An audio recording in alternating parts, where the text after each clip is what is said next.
The securities fraud is what they got busted for from FINRA. FINRA busted them for securities fraud, and the only reason why it wasn't listed as fraud is because Citadel, and I know other people who do this as well, but Citadel, all they have to do is say, oh yeah, we had that here, and then we accidentally took it out. Okay, so we accidentally removed it. And the amount of stuff that's piling up against them to say, you guys are accidentally doing things that benefit you a whole lot. Oh, yes, consistently. Consistently. It's fixed. Consistently. It's not fixed. What do we do? Do we submit this to the SEC? Do what? I don't even know. Yeah, the faith and the confidence that I have in the SEC to do the right thing with this is like zero. Right. So because they know it. Okay. Even if there are a bunch of people in the SEC that think that, the justification is there, or the argument can be made that this is worth checking into, which I'm just a guy on a remote desktop that can look into this and come to this conclusion. And there are people light years beyond me that know more directly about this, and it's hard to come to a different conclusion. So I think even the people that are at the SEC that can piece together bits and pieces of this, they don't have a really good shot at getting it up high enough to the person that can actually do something about it. Do is get this in the hands of the people that you need to have someone in a House committee meeting that is not going to back down. You need to have someone in there that's confident, like as confident as I am, to get in there and say, if every time they try to detour, or every time they try to turn around and point a finger at somebody and say, well, we look to this person for that. It's like, no, stop doing that. Stop saying that, because this is your game. This is your realm, and this is happening. You either acknowledge that or you don't. Based on something like this, it's either happening or it's not. And I'm not saying it. FINRA's saying it. I'm just piecing together how it works for them. Right. So if that doesn't warrant an investigation into this, an independent, private investigation into this, I don't know what does. Freshman Congresswoman Katie Porter did it again. She is a freshman Democrat in the House of Representatives who you have met on this program before. And for the last couple of months, Washington lobbyists have had fair warning of what they have to prepare their clients for when their clients testify before Katie Porter.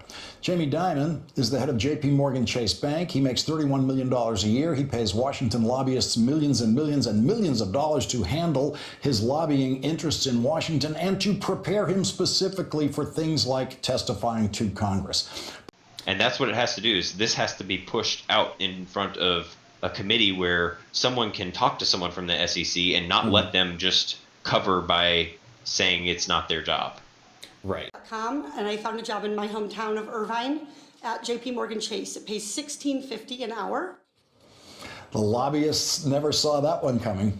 Katie Porter then did the math on what that income would be on an annual basis. And for a hypothetical job applicant who is a single mother with one child, that job would leave her with $29,100 a year after taxes. Jamie Dimon is no doubt good at math, but he's not used to working with such tiny numbers. And so Katie Porter laid out what the financial life looks like of someone getting an entry-level job in the company where Jamie Dimon makes $31 million. She had $2,425 a month.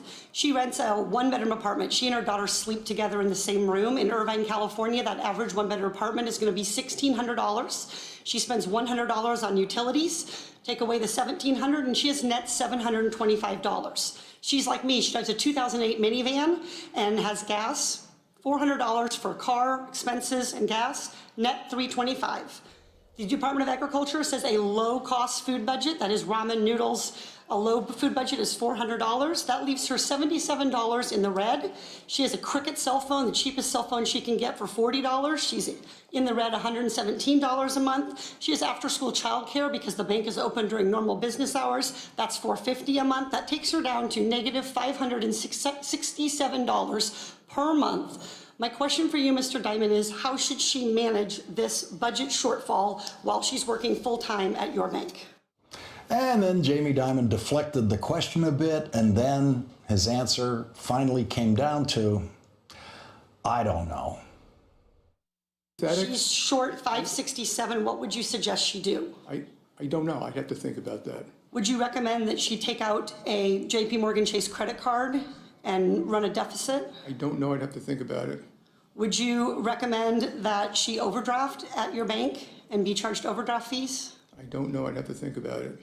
When you start realizing that there's so much going on here that makes it so that these people are 10 moves ahead of you, it's not a fair market. What you're dealing with is not a fair market. This is just an example of how they cheat with themselves, not how they're cheating with everybody else. Mm-hmm. Absolutely. So it's huge. You can't continue to expect like, well, I can go back to life because life seemed to be pretty good before all this, but no, it's not. You're getting crushed. Well, this is just a quick message to everybody out there. Anybody who's holding GME or AMC, to any of the state senators in Congress, Citadel has to be investigated. There is a YouTube video I'm going to link down below. It has 36,000 views right now. It needs attention. It'll walk you through everything you need to know in 1 hour. FEC and FINRA, they're doing part of the job, but this needs congressional hearings. Roaring Kitty was there and he talked about everything that happened, but this needs more attention.